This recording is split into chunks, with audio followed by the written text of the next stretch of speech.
নমস্কার বন্ধুরা, রোনাস ওয়ার্ল্ডের আরেকটি ব্লগে আপনাদের স্বাগত। সঞ্জয় ডুবরি এসেছি, সেটা তো আপনারা দেখিয়েছেন আগের ব্লগে। এই মুহূর্তে দাঁড়িয়ে আছি আমরা পারমিট সেন্টারে। আমরা ঢুকবো সঞ্জয় ডুবরি টাইগার রিজার্ভে। পারমিশন নেওয়া হয়ে গেছে, এইবার আমরা ঢুকে পড়ছি সঞ্জয় ডুবরি টাইগার রিজার্ভ। এই সঞ্জয় ডুবরি টাইগার রিজার্ভ এমপির একটা বেশ নামকরা জায়গা। আর আজকের ব্লগে আপনাদের থাকছে এই সঞ্জয় ডুবরির সবচেয়ে বিখ্যাত যে টাইগ্রেস মৌসিমা, তাকে ব্লগের শুরুতেই কিন্তু আপনারা তাকে দেখে ফেলেছেন। এই জঙ্গলটা কিন্তু অসম্ভব সুন্দর, এবং একটা কথা না বললেই নয়, দাঁড়ান আপনাদের দেখাই তাহলে বুঝবেন। দেখছেন কীরকম উঁচু নিচু পাহাড়ি পাহাড়ি রাস্তার মতো, খুব সুন্দর একটা জঙ্গল। এই টাইগার রিজার্ভে 4টি গেট আছে, যার মধ্যে 2টি গেট সাফারির জন্য অ্যালটেড। আজকে বিকেলে আমরা যে জোনে যাচ্ছি সেটা কিন্তু কোর জোনের ভেতরেই ঢুকে পড়েছি। সঞ্জয় ডুবরি কোর জোন ঢুকতেই বেশ সুন্দর একটা জলা জায়গা। তো যেটা আপনাদেরকে বলছিলাম, আজকে আমরা কিন্তু দেখব মৌসিমাকে, এবং আমি গ্যারেন্টি দিয়ে বলতে পারি আজকের ব্লগে আপনারা মৌসিমাকে যেভাবে দেখবেন সেটা কিন্তু সচরাচর দেখা যায় না। কথা বলতে বলতে এক ঝাঁক চিতল হরিণের সাথে দেখা হয়ে গেল। আচ্ছা, এর সাথে আরেকটা কথা বলে নিই। আমরা যখন এই সঞ্জয় ডুবরিতে এসছি এবং আমরা 2টো সাফারি বুক করেছি, আজকে বিকেলের এবং কালকে সকালে। তো 2টো সাফারির মধ্যে সেকেন্ড সাফারি যেটা কালকে সকালে, সেটাতে কিন্তু আমরা দেখেছি মৌসিমাকে। একই ব্লগের ভেতর 2টো সাফারি আমরা এখানে আপনাদেরকে দেখাচ্ছি। একটা ওয়াইল্ড বোট দেখে নিলাম, কি সুন্দর চলে যাচ্ছে। আর তার আগে কিন্তু আমরা দাঁড়িয়েছিলাম, ওখানে একটা কল হয়েছিল সেই কারণে। কি সুন্দর দেখুন, নিজের মনে ঘাস খেয়ে যাচ্ছি। আমরা প্রথম দিনে সাফারিতে বিশেষ কিছু না দেখতে পেলেও এই যে আমরা যাচ্ছি পরের দিন সকালের সাফারি, তাতে কিন্তু আমাদের ভাগ্যে অসাধারণ সব দৃশ্য চোখে পড়েছে। এখন ঘড়িতে সকাল 5:30 বাজে, আর আমাদের গাড়ি ঢুকে পড়ছে জঙ্গলের ভেতরে। এই জঙ্গলটায় মাঝে মাঝেই নদীর কিছু কিছু অংশ ঢুকে পড়েছে, তাই জন্য এরকম জলা জায়গা কিন্তু রয়েছে।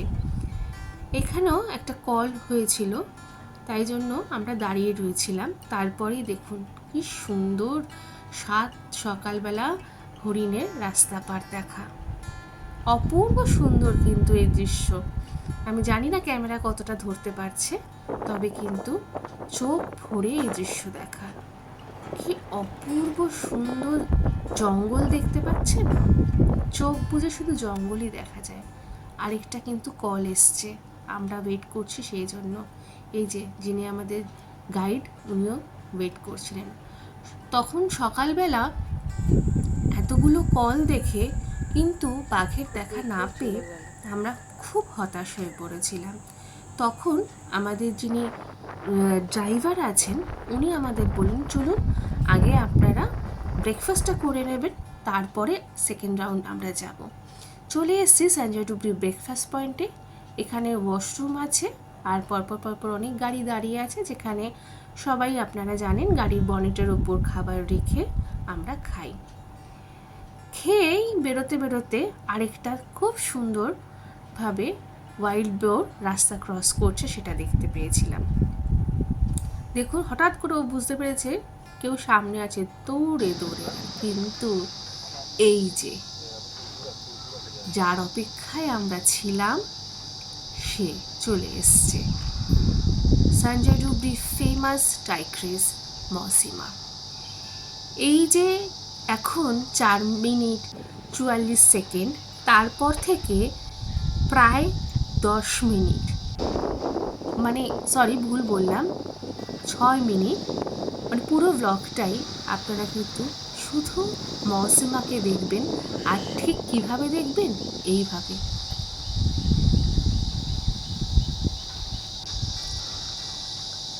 ও এগিয়ে চলছে আর জায়গায় জায়গায় দেখুন মার্কিং করতে করতে যাচ্ছে।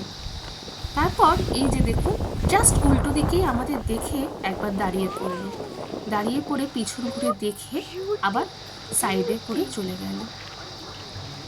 আর সবচেয়ে বড় কথা কি জানেন, এই রাস্তায় কিন্তু এই মুহূর্তে শুধুমাত্র আমাদেরই একটা জিপ, জিপটা অসম্ভব নড়ছিল, তাড়াতাড়ি যাচ্ছিল বলে, আর হাতও কাঁপছিল, বিশ্বাস করুন, এত এক্সাইটেড হয়ে পড়েছিলাম। এইখানে ও কিন্তু মার্কিং করছে।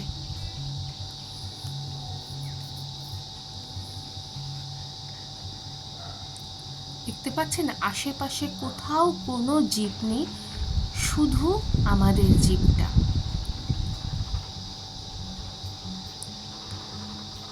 ও জাস্ট আমাদেরকে কোনো পাত্তাই দিল না, নিজের মতো করে ঘুরে বেড়াচ্ছে আর মার্কিং করছে।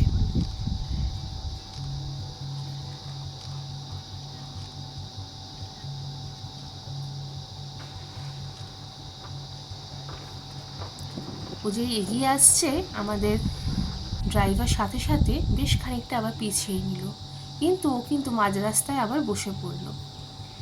এরপরে ও অসাধারণ বাঘের খেলা কিন্তু আমাদের দেখিয়েছে, চলুন দেখে নিই।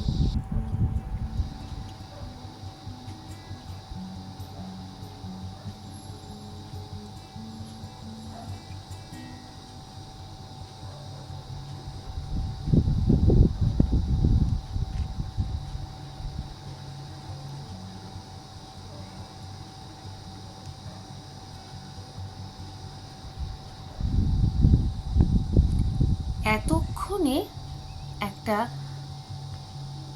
সাফারি গাড়ি আসলো খবর পেয়ে, ওকে দেখেই পিছিয়ে গেল। এরপরে দেখবেন কি করে,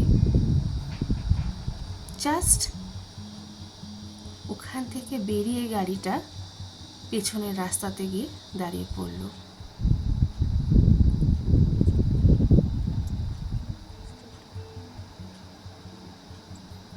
এই পাশে আমাদের গাড়ি, আর এই এতক্ষণ বাদে আরেকটা গাড়ি এলো।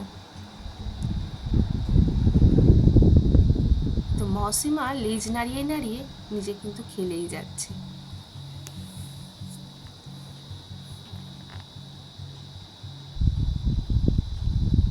আমাদের যিনি গাইড, উনি বলছেন এই যে এত আওয়াজ শুনছে, ও কিন্তু বেশিক্ষণ আর বসবে না, ও বোধহয় নিশ্চয়ই উঠে ভেতরে চলে যাবে। এবং সেটাই আমরা দেখতে পেলাম, কিছুক্ষণ বাদে ও কিন্তু উঠে চলে গেল। ওই যে দূরে গাছের ফাঁকে এখনো গাড়িটা রয়েছে দাঁড়িয়ে। আমাদের কিন্তু এরপরে গাড়ি আরও বেশ কিছুক্ষণ দাঁড়িয়ে ছিল, যাতে ওকে আমরা পয়েন্ট করতে পারি কোথায় ঢুকছে, আবার বেরোবে কিনা।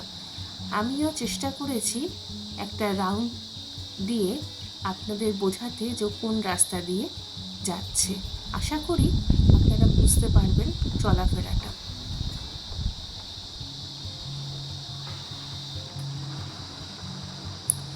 আমরা জঙ্গল ভালোবাসি, জঙ্গলের সাথে জঙ্গলের জন্তু জানোয়ার দেখতে অবশ্যই ভালোবাসি, বাঘ দেখতে পেলে তো খুব খুশি হই, সেটা তো ঠিকই। কিন্তু বিশ্বাস করুন, এইভাবে প্রায় 15-20 মিনিট একা বাঘের দর্শন, আর চারদিকে কোনো গাড়ি নেই, এটা কিন্তু আমাদের জীবনের প্রথম অভিজ্ঞতা। আমি জানি না আপনাদের জীবনে আর কারোর এ ধরনের অভিজ্ঞতা হয়েছে কিনা। যদি হয় তাহলে অবশ্যই কমেন্ট বক্সে জানাবেন, আমিও জানতে খুব খুশি হব। বেশ অনেকটা ভেতরে জঙ্গলে কিন্তু আস্তে আস্তে ঢুকে যাচ্ছে, আর দেখা পাওয়া মুশকিল। অনেকখানি জঙ্গলের ভেতর ঢুকে গেল, বাদিক দিয়ে ঢুকে গেছে, আর ওকে ট্রেস করা যাচ্ছে না। এবার আমরা ওখান থেকে বেরিয়ে কিছুটা এগোতেই দেখুন কি সুন্দর এক ঝাঁক চিতল হরিণের দেখা পেলাম। এবার আমরা এখন এই রিজার্ভ ফরেস্ট থেকে বেরিয়ে যাচ্ছি। আপনাদের সাথে পরবর্তী বান্ধবগড় ব্লগে দেখা হবে। যদি এই ব্লগটা ভালো লেগে থাকে তাহলে অবশ্যই লাইক, কমেন্ট, শেয়ার এবং সাবস্ক্রাইব করবেন। দেখা হবে পরবর্তী বান্ধবগড় ব্লগে। সবাই খুব ভালো থাকবেন, সুস্থ থাকবেন। নমস্কার।